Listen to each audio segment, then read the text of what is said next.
Supergiant Games started as just two people in the living room, and when we were working on our first game, Bastion, we had no reason to think we would get another shot.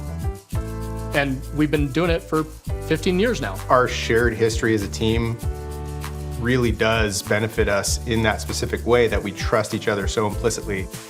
When we go to figure out what our next game is going to be, we think, what is the project configured around the people here that we can make? We don't just come up with an idea and then try and contort the team to that idea. It has to be something that feels natural, that we're excited to do and has just enough growth for each individual. In Hades 2, you play as the Princess of the Dead on a quest to vanquish the sinister titan of time who has taken over the underworld and now threatens even Mount Olympus itself.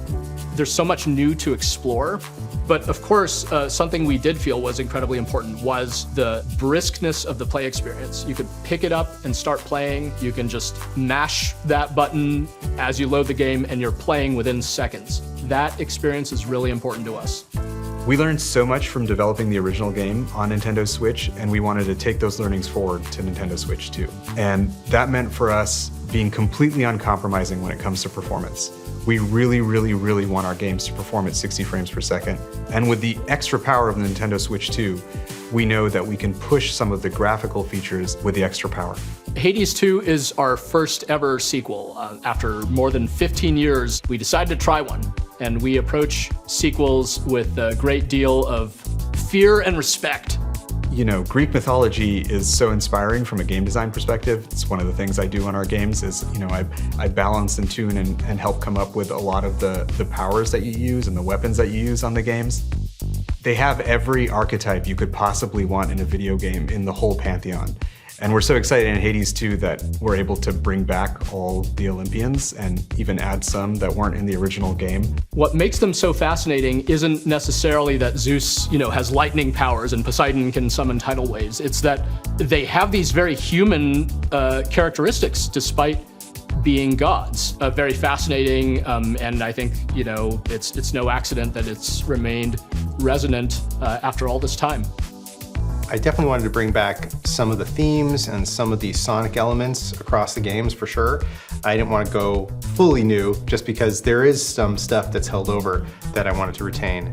Like I'm bringing back the Hades theme, the main theme of the game, the da-da-da-da, that thing is back in full swing in this game as well. The key to the whole thing was this character of Hecate, as a matter of fact, who's the goddess of witchcraft.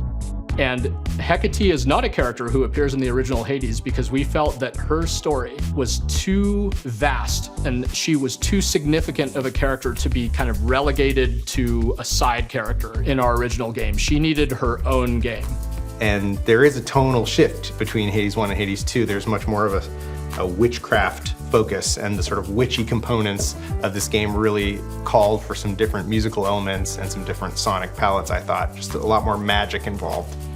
Approaching this game with this character who is a magic user, and a powerful one at that, gave rise to so many new ideas for the gameplay, the encounters, the different systems you'll interact with, just everything about it. And it was really important to us for Hades 2 to be a fresh experience, even for someone who might have played hundreds of hours of the original game, because we feel that so much of what was special about the original Hades was that it could kind of keep surprising you time after time after time. There's always something new to discover around every corner.